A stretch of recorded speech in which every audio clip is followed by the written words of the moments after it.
Are you in an emotionally abusive relationship? And if you are, here's what you can do. Hey guys, my name is Dan and I'm your life and relationship coach.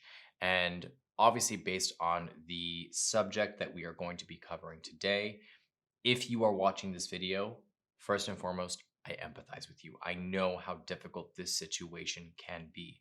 You are probably confused. You don't really know how to approach the situation. You're not exactly sure if you are in an abusive relationship or not. You just know that you are not happy. You know that something is wrong. You know that this is not how a relationship should be.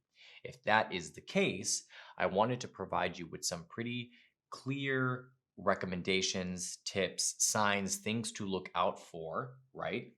And what you can start to do now if you do find that you are in an abusive relationship. The first thing that we have to do is to identify whether you are in an abusive relationship or not, right? Now, this video in particular isn't about identifying whether you are or not. It is about if you are in an abusive relationship, what you can start to do now.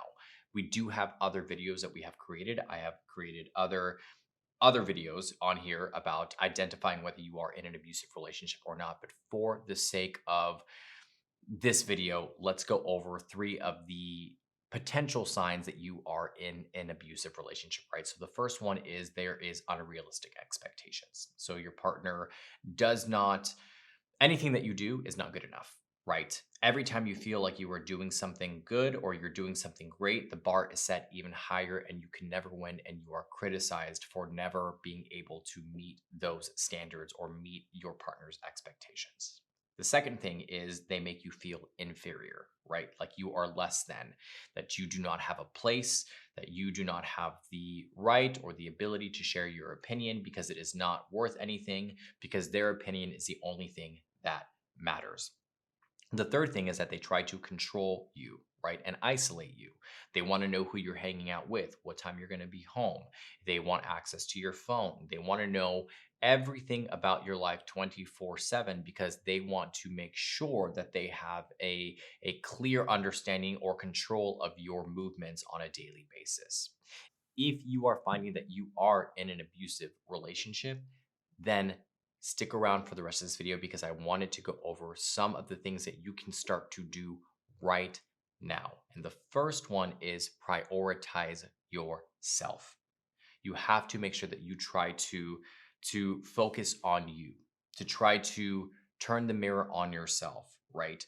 Invest in some self-care, invest in trying to really build up your confidence as much as you can. Now, I know this is not easy, and depending on the severity of the situation, it may be very difficult for you to be able to do these things because of the control that your partner has in the relationship. But it is crucial that you start to realize and recognize that you are just as important as your partner is, that you play an equal role in this relationship, that you are worthy of being put on the pedestal just as much as they are. And just because they have their own individual insecurities or issues that they are dealing with does not mean that it has to be put on you, does not mean that you are the problem.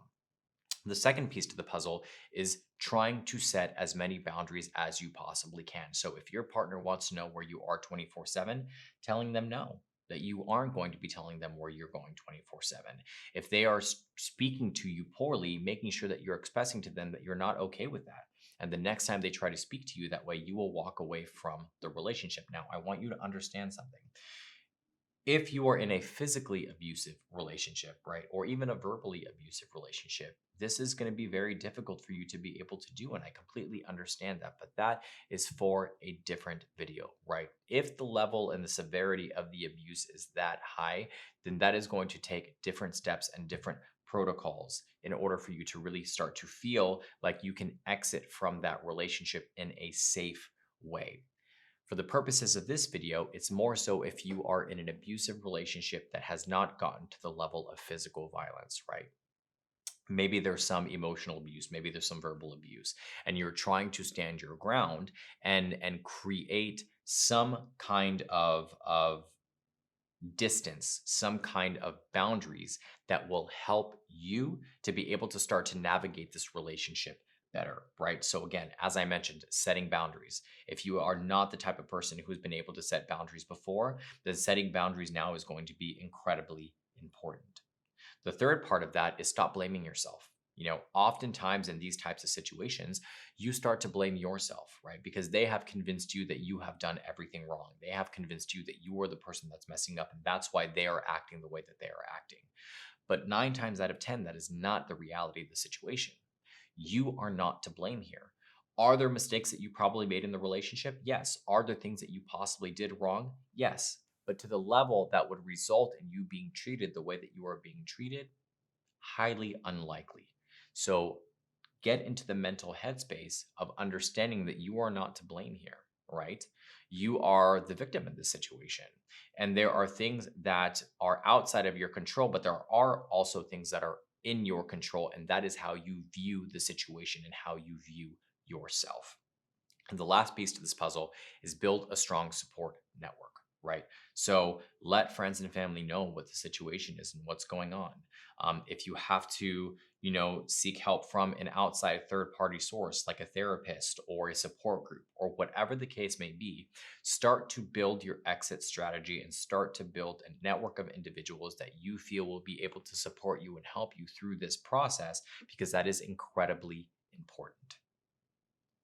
If you like this video, please make sure you hit the like and subscribe button down below. Please make sure you leave your comments as well. I like to know, obviously, what you have to say. I read as many as I possibly can. I respond to as many as I possibly can as well. If you want to know a little bit more and you feel like you just need to dive in a little bit deeper, you can visit us at www.happilycommitted.com, where we have a multitude of articles and blogs and videos related to this subject and many other subjects as well.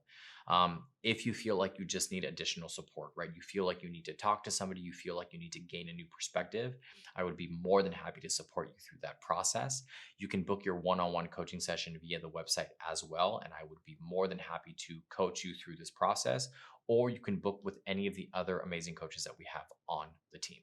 Again, my name is Danny. I'm your life and relationship coach. I hope you're staying happy and healthy, and I'll see you soon.